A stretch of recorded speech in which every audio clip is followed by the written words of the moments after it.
laisse pas dépouiller aussi facilement. Pasteur, tu as touché à ce qui m'appartient. Maintenant, c'est toi que je vais frapper.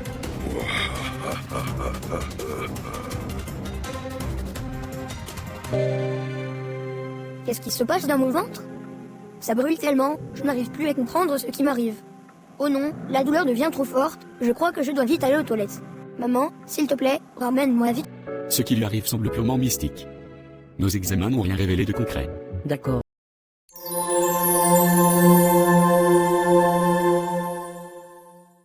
Bonsoir Thérèse.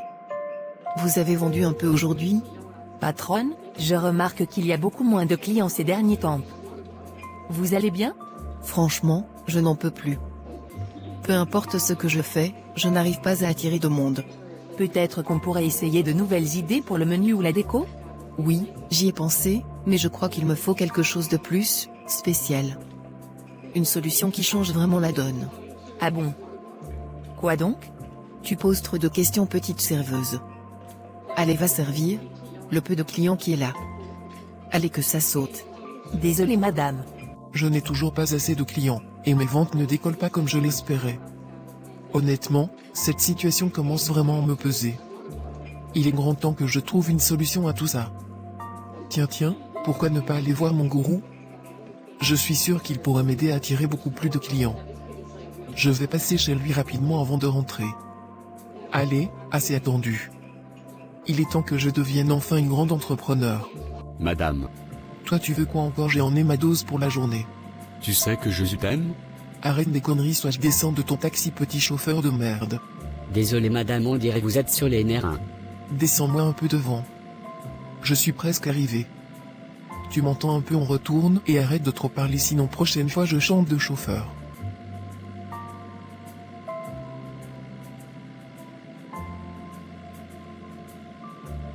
Je sais pourquoi tu es ici, Amélie, tu as besoin de beaucoup de clients pour vendre tes repas et gagner de l'argent, n'est-ce pas? Exactement, grand maître. C'est exactement ce que je souhaite faire. Très bien. Dans un premier temps, je vais te donner un produit à ajouter à tes repas avant de les servir. D'accord, ça marche. Je t'assure, si tu mets ce produit dans les repas de tes clients, ils reviendront toujours manger chez toi. Ils seront prêts à dépenser des sommes folles pour venir. Ça me ferait énormément plaisir. Mais ce n'est pas tout. J'ai un deuxième produit à te proposer. Ah oui, Il te suffira de l'appliquer devant ton restaurant. Les gens viendront vers toi comme des mouches attirées par le miel. Chacun sera prêt à dépenser pour acheter tes repas. Ton restaurant sera inondé de clients et ton chiffre d'affaires explosera. super. Ces deux produits me conviennent parfaitement. Je suis prête à les acheter tout de suite. Très bien. Mais souviens-toi, ne laisse jamais ta famille consommer le premier produit. Les repas préparés avec ce produit attireront la chance des autres, mais risqueraient de priver tes proches de leur propre chance. Quoi? Certains tomberont malades. D'autres ne pourront plus avoir d'enfants. Certaines femmes développeront des kystes ou des fibromes. D'autres échoueront à plusieurs reprises à leurs examens avant de réussir. D'autres encore seront tourmentés la nuit par des esprits perturbateurs, et certains auront de graves problèmes financiers. D'accord, maître, je comprends. Et au-dessus de tout cela, pour renouveler ton contrat tous les 3 mois, tu devras m'apporter une somme d'argent, ainsi que la liqueur d'un cheval blanc et l'urine d'une chienne. Très bien, maître. Je ferai ce qu'il faut. Sache que si tu ne respectes pas ce que je t'ai dit, tu perdras tous tes clients, et ta situation sera pire que jamais. D'accord, c'est parfait, maître. De toute façon, je n'ai pas le choix. Il me faut absolument ces deux produits pour écouler rapidement mon stock. Je veux que tout le monde me vénère et m'adore dans ce quartier. Très bien. Ces deux produits sont déjà dans la pharmacie spirituelle. Je te les remettrai avant que tu ne rentres chez toi aujourd'hui. Super, merci, maître. J'ai tellement hâte de rentrer avec eux. D'accord, ma cliente préférée. Merci énormément pour ces produits. Je vous tiendrai informé des résultats d'ici la semaine prochaine.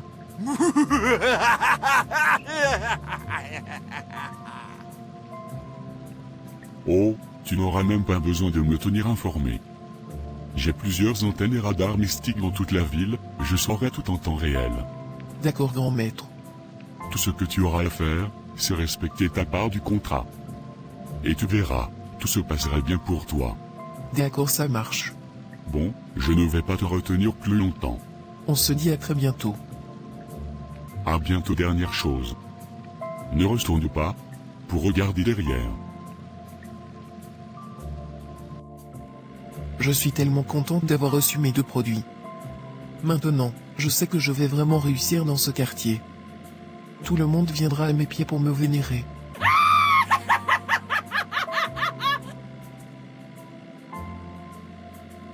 Mais madame, pourquoi vous rigolez ainsi? Tais-toi. Si j'entends quelque chose dehors, tu es viré. Désolé madame. Je suis quand même étonné du nombre de clients qui viennent manger ici chaque jour, maintenant. Ah ouais? Tu es étonnée, ma servante? Oui, je suis très étonné en tout cas. Avant, nous ne faisions pas autant de chiffres d'affaires. Ne sois pas étonnée, ma servante. C'est normal que nous ayons beaucoup de clients maintenant. Je ne me suis pas laissé faire, je me suis vraiment battu pour qu'on en arrive là, aujourd'hui. Oui, c'est exactement ce que je constate, chef. En tout cas, moi, je suis très contente. Nous avons vraiment beaucoup de clients maintenant. D'accord, merci. J'avais même une question à vous poser, patronne, pourquoi nous refusez-vous toujours de manger ce que nous vendons ici? Oh, ma fille, c'est une longue histoire. La nourriture que nous préparons ici est destinée à nos clients, pas à nous-mêmes. Ne cherche pas à en savoir plus, s'il te plaît. Contente-toi de cette réponse. D'accord, patronne, j'ai compris votre message. La dame a enfin commencé à vendre sa nourriture dans le quartier. Les clients affluent, attirés par l'odeur et le goût délicieux de ses plats. Mais derrière ce succès apparent, une ombre plane. Chaque bouchée qu'ils prendront apportera des conséquences invisibles et néfastes. Les sourires du présent cachent déjà les tourments de demain, et dans ce quartier, rien ne sera plus jamais comme avant. La suite va vous surprendre. Et, tu as faim? Les cours étaient longs aujourd'hui. On pourrait aller manger chez la dame du quartier. Sa nourriture est paraît-il délicieuse. Ah, moi, je vais passer mon tour. Ma mère m'a dit qu'elle allait m'apporter quelque chose à manger à la maison. Oh, vraiment? Tu es sûr? Tu ne veux pas au moins jeter un coup d'œil? Tous les étudiants y vont après les cours. Non, non, je vais rester fidèle à ce que ma mère m'a préparé. Je ne veux pas être pressée de devoir choisir autre chose. D'accord. Mais tu vas rater quelque chose, ils disent que c'est vraiment incroyable. Peut-être, mais aujourd'hui, je fais confiance à ma maman. Très bien, alors je vais y aller seule. On se retrouve plus tard pour réviser? Oui, à plus tard. Et n'oublie surtout pas de prier avant de manger. J'espère bien que mon ami va pouvoir se régaler aujourd'hui. Ah oui? Pourquoi tu dis ça? Il ne mange pas à la maison aujourd'hui? Non maman, il va manger au resto. Ah d'accord, mais toi, ma fille, je t'ai préparé un bon petit repas de coquelus pour ce midi. Je suis sûre que tu vas adorer. Super. Merci beaucoup maman, tu es un ange. Pas de quoi, ma fille, c'est normal. Votre repas ne tardera pas à arriver. Ne vous en faites pas, monsieur. Il est déjà en cours de préparation. D'accord, merci, j'ai hâte de découvrir mon repas. Alors, jeune homme, le repas t'a plu? Oui madame, c'était vraiment délicieux. J'ai beaucoup apprécié. Je pense revenir très bientôt. Avec plaisir. Tu es le bienvenu à tout moment. Merci beaucoup madame. Bon, je vais prendre congé. Parfait, à bientôt. À bientôt madame. Franchement, je me suis régalé. Le repas était excellent. Maintenant, je vais aller faire une petite sieste avant de reprendre mes activités cet après-midi. Alors, mon fils, ta matinée s'est bien passée? Tu as pu avancer un peu aujourd'hui? Oui maman, ça s'est bien passé. J'ai même pris un bon repas dehors. Maman, ne t'inquiète pas maman, j'avais trop faim. Mais ce n'est pas grave, je goûterai quand même à ton plat ce soir. D'accord mon fils. L'important, c'est que tu aies bien mangé et que tu te reposes un peu avant de reprendre. Oui maman, je vais faire une petite sieste et après je retourne à mes occupations. Enfin, je vais pouvoir me reposer un peu. Qu'est-ce qui se passe dans mon ventre? Ça brûle tellement, je n'arrive plus à comprendre ce qui m'arrive. Oh non, la douleur devient trop forte. Je crois que je dois vite aller aux toilettes. Maman, s'il te plaît, ramène-moi vite à l'hôpital. Je ne me sens vraiment pas bien. Mon fils. Qu'est-ce qui t'arrive encore? Dis-moi, qu'est-ce qui ne va pas? J'ai de terribles brûlures à l'estomac. Maman, mon ventre me fait atrocement mal. D'accord, mon fils. Ne perds pas courage, je vais te conduire immédiatement à l'hôpital. Allez, viens vite, on y va. T'inquiète pas mon fiston, ça va aller. D'accord maman. Qu'est-ce que tu as exactement?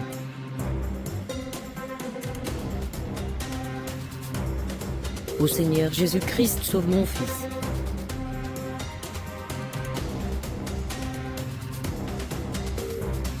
Qu'est-ce que tu as mangé ce midi au restaurant?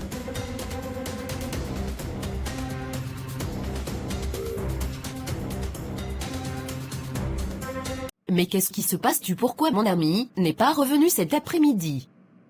Pourtant d'habitude, il vient jamais en retard. J'espère bien qu'il n'a pas dormi profondément, sans mettre son alarme. Comme je vous l'avais dit, les analyses et les scanners n'ont rien montré d'anormal. Nous ne savons vraiment pas ce qui se passe avec votre fils. Ah bon, docteur, mais pourquoi se plaint-il? Ai-je des maux de ventre? Honnêtement, je ne saurais vous l'expliquer. Ce qui lui arrive semble purement mystique. Nos examens n'ont rien révélé de concret. D'accord. Nous allons quand même essayer de le faire dormir un peu avec des calmants. C'est tout ce que nous pouvons faire pour l'instant. Très bien, merci pour votre aide. D'accord, c'est normal. Bon, je rentre vite à la maison et je reviens. D'accord, à tout à l'heure. À tout à l'heure docteur. Comme je vous le disais, monsieur mon collègue viendra tout à l'heure vous apporter quelques calmants pour que vous puissiez vous reposer un peu. D'accord, docteur. Cela me ferait vraiment plaisir. Un pasteur est enfin arrivé dans le quartier, attiré par les murmures et les inquiétudes de ceux qui sentaient l'ombre planer sur leur vie. Tous espéraient qu'il pourrait protéger les plus vulnérables de la main mystique du sorcier. Sa foi était immense, ses prières puissantes, mais personne ne savait si elle suffirait à contrer les forces invisibles qui agissaient dans l'ombre. Ce jour-là, le destin de l'étudiant resta suspendu à un fil, et chaque habitant retenait son souffle. Incertain de ce qu'allait se passer. On suit ensemble le combat du pasteur, avec les forces du mal. À tout à l'heure. Seigneur Tout-Puissant, Créateur des cieux et de la terre, je viens devant toi humblement, avec un cœur rempli de foi et d'espoir. Regarde ce quartier, Seigneur, où l'ombre et les forces invisibles cherchent à semer la peur et le mal. Seigneur, étends ta grâce sur chaque maison, chaque enfant, chaque famille. Protège ceux qui sont vulnérables, libère ceux qui sont liés par des forces que nous ne comprenons pas. Que ta lumière dissipe toute obscurité, que ton esprit chasse toute malédiction et que la paix règne enfin ici. Seigneur, guide mes mains et mes paroles afin que je sois ton instrument pour apporter la délivrance et la protection à ceux qui souffrent. Dans ton nom tout-puissant. Amen. C'est incroyable ce que je viens d'entendre. Je vais devoir aller rapidement voir cet homme pour lui confier ce qui arrive à mon fils. C'est étrange, mon ami ne répond pas à mes appels, je ne comprends vraiment pas ce qui se passe à cette heure-ci. J'espère qu'il va bien. Monsieur, voici ce qui est arrivé à mon fils. Honnêtement, je crois qu'il a été touché par quelque chose de spirituel. Car il n'est pas normal qu'un jeune garçon de son âge souffre du jour au lendemain de maux de ventre aussi violents. C'est ce que le docteur aussi a dit. Je comprends, madame. Cela me ferait plaisir de prier pour lui à l'hôpital. D'accord, allons ici. Comme je vous l'avais dit, je suis venu spécialement prier pour Julien. Avant d'aller évangéliser dans la ville. Oh, monsieur, mais il est strictement interdit de prier dans cet hôpital. Julien est actuellement dans un sommeil profond, et vous ne pouvez pas le voir tout de suite. D'accord, monsieur. Pas de problème. Très bien, monsieur. Bon après-midi et à bientôt. Merci, monsieur. Je peux malheureusement pas entrer comme le docteur le dit. Mais je vais prier depuis ici, et il recevra sa guérison, car la distance n'est pas une barrière. D'accord, pasteur. Seigneur tout-puissant créateur du ciel et de la terre, je viens humblement te présenter Julien qui est tombé malade. Ô Dieu de miséricorde, touche son corps, restaure sa santé et chasse toute maladie de son être. Seigneur, remplis-le de force, de courage et de patience dans cette épreuve. Protège son esprit, son cœur et son âme, et fais que cette période de souffrance devienne une source de croissance et de bénédiction. Père, guide les médecins, les infirmiers et tous ceux qui s'occupent de lui, afin qu'il pose les bonnes décisions et interventions. Que ta paix remplisse sa chambre et son cœur, et que bientôt, il se relève en pleine santé pour continuer ses études et accomplir les projets que tu as pour lui. Nous remettons sa vie entre tes mains puissantes, au nom de Jésus-Christ. Amen. Ayez la foi que Jésus-Christ l'a déjà guéri maman Julien, et vous verrez le miracle s'accomplir dans la vie de votre fils. D'accord, merci beaucoup monsieur l'évangéliste. Rendons la gloire au Seigneur Jésus-Christ de Nazareth. Qu'il soit loué et glorifié. D'accord. Ah, par contre, j'ai oublié de vous dire quelque chose. Pendant que je priais pour votre fils, j'ai eu à l'esprit qu'il avait contracté sa maladie d'origine mystique chez un restaurateur. Vraiment? Monsieur, oui, ce que vous dites n'est pas faux. Après avoir mangé chez ce restaurateur, qui a récemment ouvert dans notre quartier, il a commencé à se plaindre de maux de ventre atroces. Il est donc possible que cela vienne de là. Eh bien je vois. Oui, j'en ai vraiment eu la révélation. Il faut absolument que j'aille voir cette dame, pour qu'elle cesse de nuire mystiquement aux gens par sa nourriture. D'accord, monsieur. Si vous voulez, je peux vous y accompagner. Oui, je le veux bien, madame. C'est pas normal qu'elle nuire aux gens comme ça. Il faut que ça cesse. Vous avez tout à fait raison, monsieur. Cela doit vraiment s'arrêter.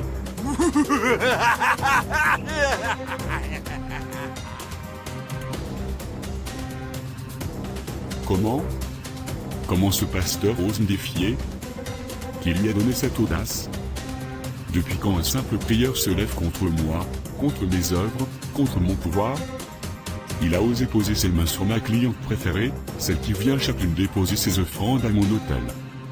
Celle qui m'honore, qui me nourrit, qui me sert. Et lui, il pense pouvoir la délivrer de mes chaînes? Non. Jamais. Je vais lui montrer qui je suis vraiment. Qu'il sache qu'on ne s'attaque pas à mes affaires sans payer le prix. Ce soir, il connaîtra la colère. Ce soir, il comprendra que les ténèbres ne se laissent pas dépouiller aussi facilement. Pasteur, tu as touché à ce qui m'appartient. Maintenant, c'est toi que je vais frapper.